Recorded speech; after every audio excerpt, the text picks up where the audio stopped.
you've been very active with the burn it the fuck down meme, and I that really, it resonates with a lot of different people, I'm sure, for a bunch of different reasons. But what I've been so admiring about with you is how, and you get pissed off, and you definitely go off on Twitter, and you need to take a break, and I certainly get that, believe me. Yeah. But what's been so great is just how you're able to come back to it over and over with such grace, like without the grudges, and without the, like, you literally just keep coming back to the brown field or the green field objective of this whole thing, right? Like, yes, there's all this bullshit out there, and yeah, I want to burn down the edge cases, but how do you carve yourself off from that trajectory towards nihilism? Because I don't get that from you. I get the I'm still hopeful meme from you, or impression from you, and not the nihilist meme. But you do need to get to know you, in order to be able to see that, right? So, but I genuinely feel it. So how do you separate those, or how do you avoid going down that nihilist path? You do good works. That's it. That's it. Back to the original topic. Do good work. You're connecting with good people, doing good things, and by doing good things with good people, and by good work, I mean research and like that. But by good works, I also mean that in the, I'll call it the religious sense. I'm not a religious guy at all, right? But I mean, help your freaking neighbor. I mean, just do that. Just do that, and it will. You get back so much more than you give. I know that sounds trite and silly, but brother, it's the truth. It's the truth. So, are you winning the battle? It's 2 steps forward and 1 step back. It always is. I've got my alter ego Neb Tana, who's kind of adrift in the sea of social media, and communicates better with strangers and bots on Twitter than he does with his own family, frankly, and is antisocial and can't connect and can't kind of form the words, right? And, Neb's with me every day. Neb's with me every day. I just can't shake Gresham's law. I feel like the bad memes just crowd out the good, and it's no matter how much good you want to put out there, there's just, at the moment, anyways, it does seem overwhelming. This is why I wrote that fiat news concept and the articles I wrote around that, because it came out of Gresham's law. So Gresham's law, he was the treasurer, or whatever you called it, for Queen Elizabeth, right? And she had a problem because her dad, right, had taken all the silver coins and said, can't we recast these, but only with half the silver as before? And so it sparked this recession, in Elizabethan England, and said, she said, what's going on? And of course, Lord Gresham, or whatever I don't even know his first name, he said, well, bad money drives out good. Bad money drives out good. Because if you do have a good silver coin, and it's a good silver coin, you're sure as hell not going to spend it. You're going to hide it, you're going to keep it, you're not going to spend it, because you just don't know what those other, if you're exchanging it for a good coin. So, in exactly the same way, bad news, and I don't mean bad in the sense of distressing, I mean bad in the sense of constructed and fake. Fiat news drives out good money. It's exactly the same thing. So you're right, Adam. It's not just a daily battle. It's a losing battle, man. This isn't a mean reverting phenomenon. This gets a lot worse before it gets any better, which is exactly why, Adam, you say, well, why not, join the other side and, rape and pillage with the best of them, right? Is that things get worse from here, not better, and you need to know who your pack is, because that's the only way we're going to make it is to have a pack. And It does really the is. burn it the fuck down mean that final recognizing that shrinking good money and trying to make your best effort? I mean, is this something you truly believe that you would be using if you were winning the battle, or is this kind of like a last ditch attempt to get people's attention? I'll tell you where it came up. It wasn't a thoughtful thing. It wasn't a planned thing, right? There wasn't some grand strategy to start, saying burn it the fuck down, BITFD. Although I do kind of fancy myself the whole, second foundation, Isaac Asimov, that you kind of plant these things and try to create it. And, I've tried to do some stuff like that, but this was not one of them. It's kind of, I want to try to channel it in that direction. Don't get me wrong. But I first wrote this after Epstein was killed or died in his jail. Suicided when he was suicided. Yeah, I mean, and I still don't know, right? Whether it was suicide or was murder, I don't know. Here's the thing: I don't care. I don't care. It doesn't matter. Why wasn't he protected? That's it, right? So the government, a legitimate, non-corrupt government. You've got one job in this situation, right? You bring the bastard to trial. That's your one job. And the fact that you failed, for whatever freaking reason you failed, means that you're a corrupt system. It just, by definition, you are. And, it's the note I wrote was, I'm a superstitious man, which is after the Godfather, right? Where Vito comes into the meeting of the five families and he wants to bring his son Michael home. And he says, look, he's going to come home.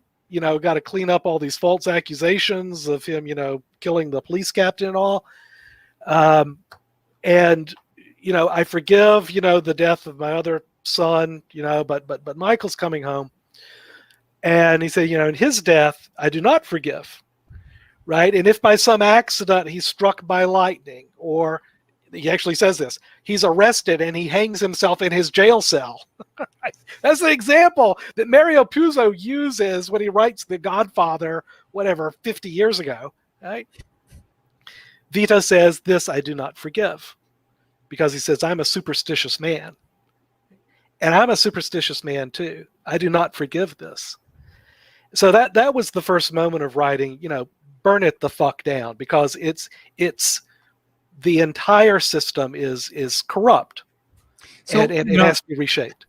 I have to admit that and I don't know if Richard feels the same way. For those who don't know, Richard's from Brazil. I'm from Peru.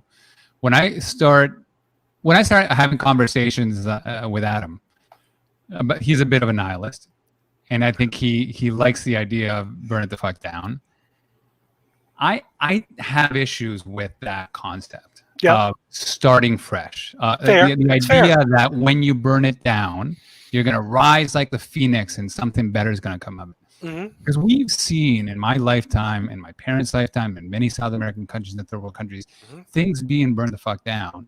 And sometimes Peru's an example of rising like a phoenix, taking poverty from 55% to 35%, seeing growth every single year for 7 years. We burned it all down, redid our constitution, and started fresh in 1989 after my family left, right after the terrorist communist organization came and burnt it down. But then we've also seen other scenarios, like Argentina constantly burning it down and rebuilding, and burning it down and rebuilding, and many other third world nations Venezuela have these massive revolutions, and the complete opposite happens, right?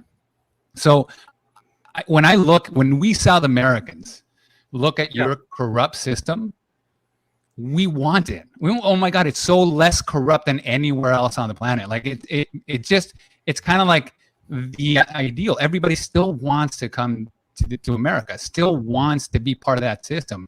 It is still an operating system that tends to not allow individuals to completely ruin it, right? Well, It's it's not a like relative. a single individual can do that in South America. It's A relative single versus individual, absolute. Trump has Yeah. not been able to do that in the U.S. yet, in my Yeah, opinion. so- Well, I find that like I have a negative visceral reaction to the nihilist approach of like burn it down and let's start fresh. I just curious to hear if you've had that pushback before. Oh, all the time, and it's a legitimate pushback. It's entirely fair, and sometimes I push back on myself, and then some other slap in the face will occur, and I'll say, no, burn it the fuck down, right? And look, you're right. It's a first world luxury to be able to say that, and it is a constant issue for me to. I'll back up a second. So there were these riots in Atlanta, and Killer Mike, the rabbi, he comes on, he starts talking about, when we talk about burning, we want to burn down the system. We're not burning down, your neighbor's house. And that me and Killer Mike are saying the same thing. Right. Right. And There's nuance there now. I don't, and I know it's a nuance, and I know particularly the people who don't want to burn it the fuck down, right? Who profit from keeping it up the way it is.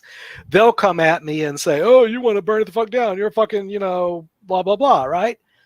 And that critique, when I know where that's coming from, that I get all bristly about that. I don't get bristly at all about what you're saying, because it's fair. Frankly, what I want is a constitutional convention, right? Because we can disagree about Trump the man, right? Catalyst or something deeper. But I think the fact is that in the United States, our domestic political games are now, in this kind of game theoretic kind of craziness, right? We are in a competitive game. We're talking right at the beginning where nobody can see past anything other than through the lens of the competition of Dems versus GOP, Trump versus Biden or whoever. Everything goes through that lens, right? That didn't used to be that way. There's always been an element of that. Don't get me wrong. There's always been an element of that. But when in the past, when the United States, has had a threat to all of us, like COVID is a threat to all of us today, it has not been made partisan. No, and I'm not saying that's all Trump's fault. I'm not saying that, but the system that he broke has a result of this is the way it is, and it doesn't fix itself. So I don't know what to do other than to burn it down. Well, right. I think I agree. Well, Killer Mike, we watched that many times over, and I had a feeling when he said those two things that he was saying something that he thought he could do. Separate the burning the houses down and the stores down with burning the system down. Yep. Here's the way I see this idea. I see it as an options contract, right? You just increase volatility, right? The moment you start rooting for that and asking for the complete annihilation of a system, whatever it may be, you increase the volatility of outcomes. So you can have something really great or something really bad. And I just don't think you can do one without the other. And that's my big fear. I'm suffering from PTSD in my past. Mm-hmm. The question is there no other way? Like, can't we not reform? Can we not move forward and try to fight in a different way than trying to burn it down? So or is that gone now? I think that what burning it down in the way that I want and that Killer Mike wants, I think what that requires, and it's the hardest thing to do, is truly effective leadership Yeah. on the side of, I'll call it the rebellion, the resistance. Because, again, both from a narrative sense and from an efficacy sense, the only thing that works is, in the 20th century at least, or the last half of the 20th century and the 21st century, is profound nonviolence. Profound nonviolence. And that has not been the leadership. It's been a leadership failure of particularly the Black Lives Movement, right? A movement that I support 1,000%. But the leadership, there's been a failure of leadership in the sense of seeing the violence that emerges it as regrettable, or ain't that a shame? No. The violence that emerges from this is a betrayal of your movement, and it must be treated like that. And it requires the kind of leadership that you got from, an MLK, that you got from a Gandhi, right? That people who knew how to play the game effectively. And the way you play the game effectively is, and the way you burn down a system is the long game with absolute adherence to nonviolence, right?